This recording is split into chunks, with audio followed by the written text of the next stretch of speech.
Bismillahirrahmanirrahim. Assalamualaikum warahmatullahi wabarakatuh. Alhamdulillahi rabbil alamin. Wabihi nasta'inu ala umurid dunyai waddin. Wassalatu wassalamu ala ashrafil anbiya'i wal mursalin. Sayyidina wa maulana Muhammadin wa ala alihi wa sahbihi ajma'in. Amma ba'du. Apa kabar anak-anakku sekalian? Sehat-sehat semuanya? Alhamdulillah summa alhamdulillah. Mudah-mudahan kita semua, orang tua kita semua, saudara-saudara kita semua selalu diberi kelindungan oleh Allah Subhanahu wa ta'ala. Amin ya Allah ya Rabbal alamin. Anak-anakku sekalian, sebelum kita memulai tentang materi pada pembelajaran hari ini, alangkah indahnya kita awali dengan membaca basmalah secara bersama-sama. Yuk kita basmalah bersama-sama. 1, 2, 3. Bismillahirrahmanirrahim. Anak-anakku sekalian, pada hari Senin kita sudah mengulang materi di semester 1 mengenai memperkirakan isi teks ya dengan memahami judul. Ya, ulangi lagi, memperkirakan isi teks non-fiksi ya, dan dengan memahami judul. Oke. Sebetulnya materi itu sudah di semester 1, kita ulang lagi di semester 2. Anak-anakku sekalian, Pak Opik ulas dulu sebentar. Memperkirakan isi teks itu kita menduga, mengira-ngira untuk memahami isi sebuah bacaan, kita bisa memperkirakan isinya itu apa dengan cara memahami judul. Contoh, peristiwa gempa bumi di Tasikmalaya, judulnya. Dengan membaca judul peristiwa gempa bumi di Tasikmalaya, meskipun kita belum membaca isinya, kita sudah memperkirakan, oh ini akan menceritakan tentang peristiwa gempa yang terjadi di Tasikmalaya. Mungkin akan menceritakan dampak kerusakannya, rumah yang rusak bagaimana dan sebagainya. Nah, itu padahal kita belum bacanya. Dengan memahami judul, kita dapat memperkirakan isi bacaan tersebut. Bagaimana? Dalam memahami judulnya, kita dengan menggunakan kata kunci ya. Berarti kalau peristiwa gempa di Tasikmalaya, ada peristiwa gempa bumi, kemudian Tasikmalaya. Itu ada dua ya, ada peristiwa gempa bumi dan di Tasikmalaya. Berarti dua kata kunci ya. Baik, anak-anakku sekalian, materi hari ini masih tema 8 tentang bumiku. Kalau hari Senin itu subtema 1, sekarang subtema 2. Apa itu subtema 2? Yaitu menceritakan yang akan kita bahas, yaitu KD 3.8 dan 48 ya. Yaitu mengidentifikasi gagasan utama dari teks. Pasti ya teksnya non-fiksi ya. Atau teks yang sesuai dengan kenyataan non-fiksi itu. Anak-anakku sekalian, sebetulnya materi ini sudah di semester 1. Nah, diulang lagi supaya kalian tidak lupa. Nah, kalau kalian di semester 1, kalian sudah mempelajari yang 15 itu ya. Ada kalimat utama, ada ide pokok, ada pikiran utama, ada inti bacaan. Nah, sekarang ditambah lagi nih ada gagasan utama. Gagasan itu sama dengan ide ya. Oke. Jadi perlu kalian ketahui bahwa dalam setiap paragraf pasti ada yang disebut dengan gagasan utama. Ya. Kalian sudah tahu bahwa gagasan utama adalah maksud ya. Maksud atau ide yang ingin dikembangkan dalam sebuah yang ingin disampaikan dalam sebuah paragraf. Ya. Oke. Oke, misalkan paragrafnya jumlahnya ada 5 kalimat. Nah, pasti di situ ada kalimat yang merupakan gagasan utamanya atau ide pokoknya atau inti bacaannya. Nah, oke. Yang kalau deduktif berarti di awal, kalau ineratif di tengah, kalau induktif di akhir atau disingkat de au inteng in inah itu ya yang itu. Nah, ini kalian akan lebih paham lagi dengan mengidentifikasi gagasan utama dari sebuah teks non-fiksi ya. Coba lihat di sini bagaimana caranya. Caranya yang pertama dengan cara membaca dengan cermat. Jadi membaca kemudian kalian sambil membaca itu dipahami maksudnya. Ini menceritakan tentang apa ini teh? Menceritakan tentang pengertian, menceritakan tentang misalkan ukuran, menceritakan tentang misalkan warna, menceritakan tentang bentuk, menceritakan tentang rasa, menceritakan tentang ukuran dan sebagainya ya. Nah, setelah kita membaca dengan cermat, kita pahami maksud dan tujuan bacaan tersebut, kalian akan memahami informasi yang terdapat dalam paragraf tersebut. Ya, misalkan ada 3 paragraf, nah kalian akan memahami ketiga-tiganya. Ya, ada informasi apa? Misalkan informasinya tentang ukuran, berarti ukuran. Tentang sebab, penyebab, berarti ya. Tentang pengertian, misalkan ya. Nah, setelah kalian paham, oh ini menceritakan tentang ukuran, tentang rasa, tentang bentuk, tentang warna. Oke. Baru kalian yang kedua tulis informasi yang penting tersebut. Ya. Oke, ditulis. Nah, setelah kalian tulis, kalian akan paham. Nah, dengan paham tersebut kalian bisa mengetahui gagasan utama ini tuh menceritakan apa gitu ya. Baik, kita pahami nih. Ada sebuah contoh paragraf ya. Oke, Popik bacakan ya. Kemarau panjang yang terjadi di sebagian besar wilayah Indonesia telah menyebabkan dampak kekeringan bagi kebutuhan air bersih masyarakat maupun kebutuhan air bagi tanaman petani, khususnya tanaman pangan seperti padi dan jagung. Nah, ini kalimat terlalu panjang ya. Seharusnya dipersingkat. Kemarau panjang yang terjadi di sebagian besar wilayah Indonesia telah menyebabkan dampak kekeringan. Titik. Kekeringan cukup. Seharusnya sampai di situ, baru dilanjutkan lagi ya.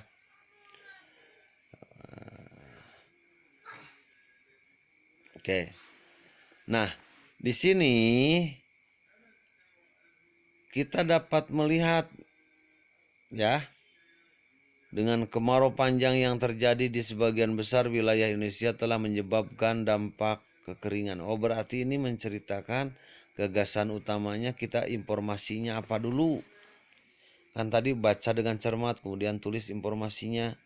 Oh, berarti dampak kekeringan menyebabkan kebutuhan air bersih masyarakat dan tanaman ya sangat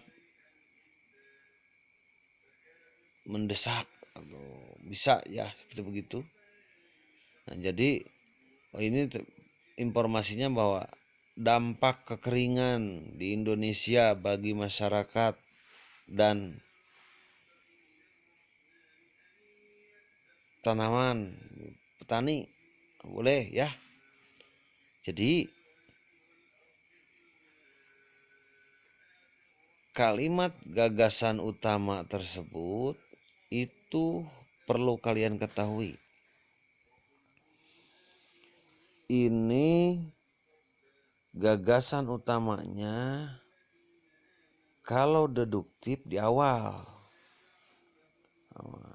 Tapi ini kalimatnya terlalu panjang ya kalimatnya. Ingat, ada gagasan, ada kalimat utama. Nah, kalimat utamanya di sini. Biasanya di awal. Kalau deduktif. Nah, di sini kita dapat memahami bahwa informasi yang kita dapatkan itu adalah dampak kekeringan di wilayah di sebagian wilayah Indonesia. Oh, berarti ini menceritakan gagasan utamanya itu dampaknya gitu ya. Anak-anakku sekalian, kalian harus ingatlah gagasan utama kalau deduktif di awal, kalau naratif di tengah, kalau induktif di akhir. Itu sangat mudah bagi kalian. Sebetulnya ini materi sudah di semester 1. Kita ulang lagi supaya kalian lebih paham. Yang 15 tambah ini gagasan utama, gagasan pokok. Nah, misalkan gagasan inti atau inti gagasan ya. Berarti ada 15 tambah 3 jadi 18 jadinya ya. Nah, kalian dengan memahami tersebut bisa mengetahui ya apa maksudnya dengan kalian mencari dengan membaca yang cermat, kemudian tulis informasinya atau bisa digarisi ya. Mana yang pentingnya lalu ditulis, setelah digarisi baru ditulis. Oke? Akan lebih paham kepada kalian untuk memahami gagasan utama. Oh, ini paragraf ini menceritakan tentang apa ini? Oh, berarti di sini menceritakan tentang dampak kekeringan di sebagian besar wilayah Indonesia gitu. Kalau yang ke bawahnya apa? Khususnya tanaman pangan seperti padi dan jagung, itu hanya kalimat penjelas, menjelaskan tentang petaninya ya. Jadi kalian tidak usah repot-repot, baca yang baik, baca yang cermat, tulis informasinya, pikirkan paragraf tersebut menceritakan apa. Nah, kayak tadi menceritakan akibat ya. Oke, anak-anakku sekalian,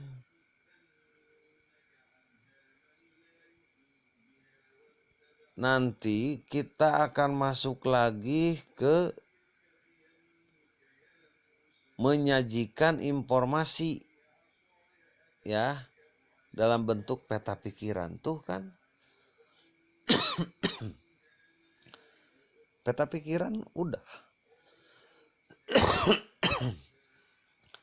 Sekarang diulang lagi. Nah, nanti dengan kalian memahami tiap paragraf, gagasan utamanya apa, judulnya apa, kan hari Senin kalian sudah belajar tentang memperkirakan isinya, memperkirakan isi suatu memperkirakan isi suatu teks dengan memahami judulnya sudah ada, tiap paragraf gagasannya sudah ada, kemudian informasinya ada, menceritakan tentang apa, Ya, buatlah peta pikirannya. Paragraf ke-1 menceritakan tentang ini, gitu ya.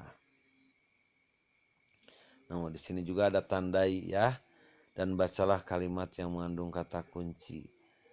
Nah, jadi kata kuncinya apa? Kalau tadi sebab akibat atau akibat dari. Nah, ya. Nah, ini sebetulnya mudah, buat aja peta pikirannya. Paragraf ke-1 menceritakan apa? Paragraf kedua menceritakan apa? Paragraf ketiga menceritakan apa? Paragraf keempat menceritakan apa? Gitu aja. Kalau misalkan menceritakan tentang ukuran, menceritakan tentang warna, menceritakan tentang sebab, menceritakan tentang tujuan, menceritakan tentang fungsi, menceritakan tentang macam-macam. Nah, tinggal gampang, kalian tulis aja ya di kotak-kotak yang itu. Nah, judulnya di tengah seperti peta pikiran yang dulu aja. Sangat mudah ya. Oke. Di sini ada sebuah contoh lagi nih, gagasan utama. Ini dengan teknik memindai. Memindai itu membaca tapi tidak bersuara. Bisa membacanya pakai telunjuk, ya telunjuknya maju terus. Tapi bacanya di dalam hati. Ya. Kalau tadi kan membacanya dinyaringkan oleh Poppy, kalau memindai itu membaca dengan diam tapi mata kita yang baca di dalam hati. Biasanya ada orang yang suka ditunjuk pakai tangan. Ya, di sini ada sebuah bacaan. Nah, ya. Coba kita temukan apa aja nih informasinya. Nah, di sini oke, meskipun memindai oleh kita nyaringkan ya. Bulan purnama umumnya terjadi pada hari ke-14 setelah terjadi fase bulan baru. Nah, bulan purnama terjadi ketika posisi kedudukan bumi berada di antara bulan dan matahari dalam keadaan relatif satu garis lurus. Seluruh sisi bulan yang diterangi matahari menjadi terlihat sehingga pada bulan purnama bulan terlihat bulat untuk utuh dan sangat terang. Nah, dengan ini kita dapat dengan membaca ini kita dapat menemukan gagasan utamanya kira-kira di mana. Di awal ya, bulan ini menceritakan bulan purnama, terjadinya bulan purnama pada tanggal 14 pada umumnya ya. Nah, kalian bisa mudah ya. Sekali lagi, gagasan utama, gagasan itu kan ide ya, utama ya. Tapi kalimatnya, mana kalimat utamanya? Bulan purnama umumnya terjadi pada hari ke-14 setelah terjadi pas. Itu kalimat utamanya. Kalau gagasan utama itu, kalimat utama itu menjelaskan apa? Kalimatnya bisa lebih pendek dari kalimat utama. Kalau kalimat utama kan ini nih, bulan purnama umumnya terjadi pada hari ke-14 setelah terjadinya fase bulan baru. Kalau gagasan utamanya itu di awal atau di kalimat pertamanya, maka kita bisa mempersingkat gagasan utama itu dari kalimat utama. Kan kalimat utamanya di sini bulan purnama umumnya terjadi pada hari ke-14. Nah, kita bisa persingkat kalau gagasan utama. Berarti gimana cara menyingkatnya? Bulan purnama umumnya terjadi pada hari ke-14. Ya, atau boleh begini. Setelah terjadi fase bulan baru, maka pada hari ke-14 akan terjadi bulan purnama. Boleh dibalikan begitu ya. Nah, kalian juga akan sangat mudah memahaminya dengan gagasan utama.